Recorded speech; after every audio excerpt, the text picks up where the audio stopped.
So today I am going to start a project. So this is my rack that I made years ago when I was cutting my boiler wood.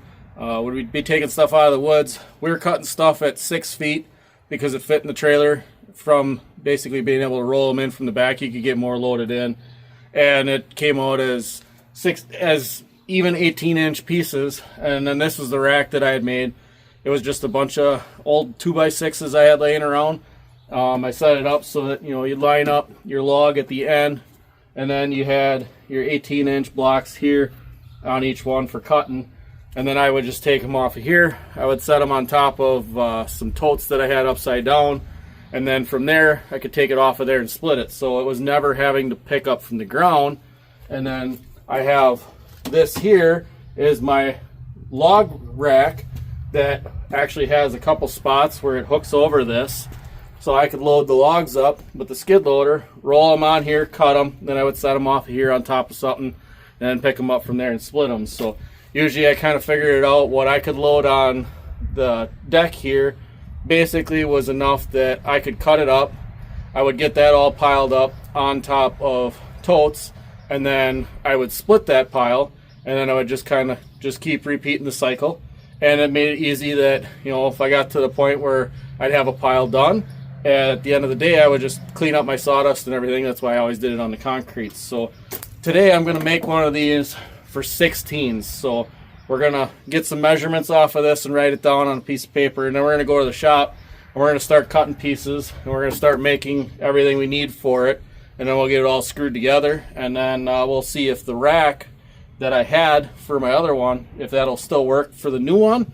If not, if I got to modify it a little bit, I'm going to try to modify it so it'll work for either one. So if I want to cut some boiler wood at 18 inches, I can still use this one too. So stay tuned, we're going to have some fun.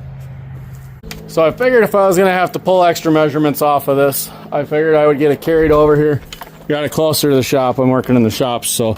But when it's sitting down and all together, that's how it is. I use 2x8s here, but this board is down enough so that this sits on there and this top comes out flush with this here. So you can get a pretty good sized log. I've already had a log that was in here that was sitting on here, and I do believe my 24-inch bar did not reach through it. But another thing I found with this that works good is if you do have really big rounds, I just leave this off and I'll set the big round up in here and I can cut it, and it's at a good height for me to roll it right onto the splitter. So I got this right now. These tops are at 32 inches. I am 6 foot, 6'1", somewhere in that area. So that's a good height for me. If you're taller, you might want to go taller. If you're shorter, you might want to go shorter. But that's what I found that worked for me. I just kind of played around with figuring out about where it is. So when I'm standing here, I'm not actually bending over. I'm actually holding the saw up. Yes, when I got a big log, I might be having to raise the saw up a little bit to cut. But for the most part, it's at a comfortable height. So we're gonna get it all cut and put together, and then we'll see if the rack is gonna fit. The big thing is gonna be if once the new one's together, if there's a distance from here to there where this will fall kind of in the center section, because usually if you got a long one, you'll cut here and then you'll cut in here. So this is where the log is basically going to stay sitting on these two boards after you cut it off. So as long as this will fall somewhere in the ballpark with the 16s to sit in there, I'll be able to use that. If not, if I got to modify it, that I can make it work for both, or if I have to, I'll just make a second rack. I didn't want to bore everybody, so what I got is I took an 8 2x4 or 2x6s, 8 feet long, and I cut 32-inch long pieces out of there. I think it was a matter of I had like little 1/8-inch slivers left when I was done. There was a couple of them where I think there's one, maybe two of them that it was literally I split the line and I was just a fuzz under 32 on 2 of them, which is not going to be a big deal. And then I had 8 more 2x4 or 2x6s, 8 feet long, that I cut 27-inch long out of. And I have a stack of 8 15-inch long drops. If I can use them somewhere, I'll use them. If I don't need them, I'll just put them on the shelf. I'll use them sometime. And then I just set up a little quick fixture. I got one of the legs, I just clamped it down on the piece of plywood I have here. That way it's kind of square to the end of the plywood, so I can set it on here, and then I can get a couple screws started, and then I just check it with a square, make sure it's square before I put the rest of the screws in. But I have, this is down 2 inches from the top, and on the bottom it's up 2 inches, so it wouldn't matter which way they get flipped. So this is going to be basically a rinse and repeat until that pile of uprights and that pile of cross members are gone. So we're gonna get set up here now, and we're gonna see if we can do some production running and see how many of these we can get done. So I figured I had 12 of these to make. I just took the first one, I just screwed a board over here on the side kind of as a stop, then I got another board screwed here and here as a stop.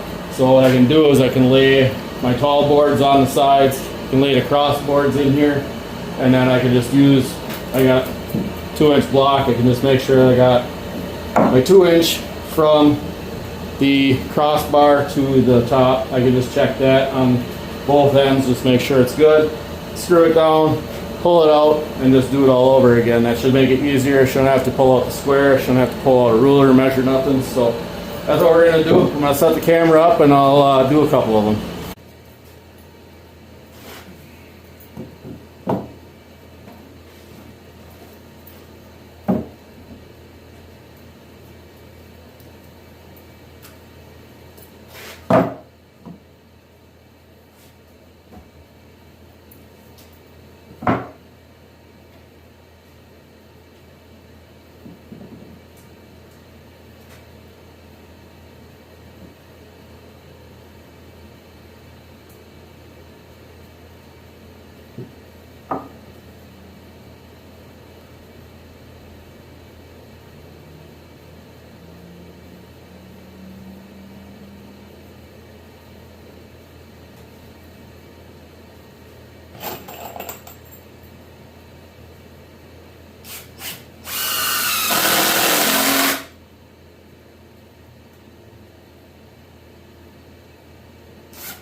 that makes it quite a bit faster to do that.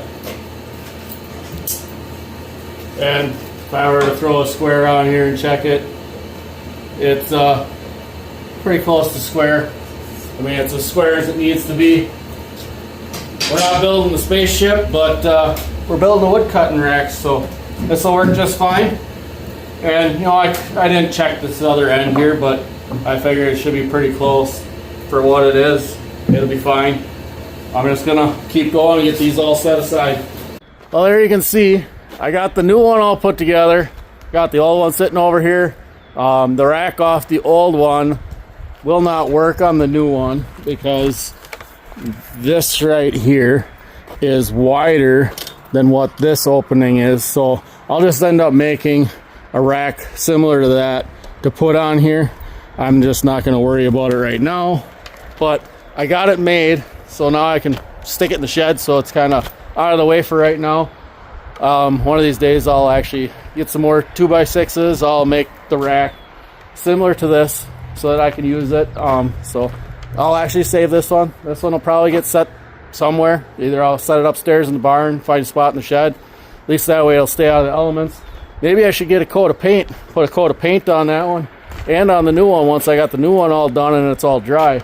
So maybe I'll have to paint them both. But so for now, that one is the one I'll use probably when I cut my boiler wood because it's set for 18-inch. And then this will be one that I'll probably use for cutting campfire wood, cut 16-inch. So maybe we'll have to test this one out here one of these days because Adam does have some boards he wants to cut for going camping because apparently they got to have dimensional lumber. So we got a lumber pack here. He's going to cut some for that. So we'll have to test this out one of these next days and get that tote filled up that he wants to use for camping. So we'll do that one of these days. So thanks for watching. We'll catch you on the next one. Bye.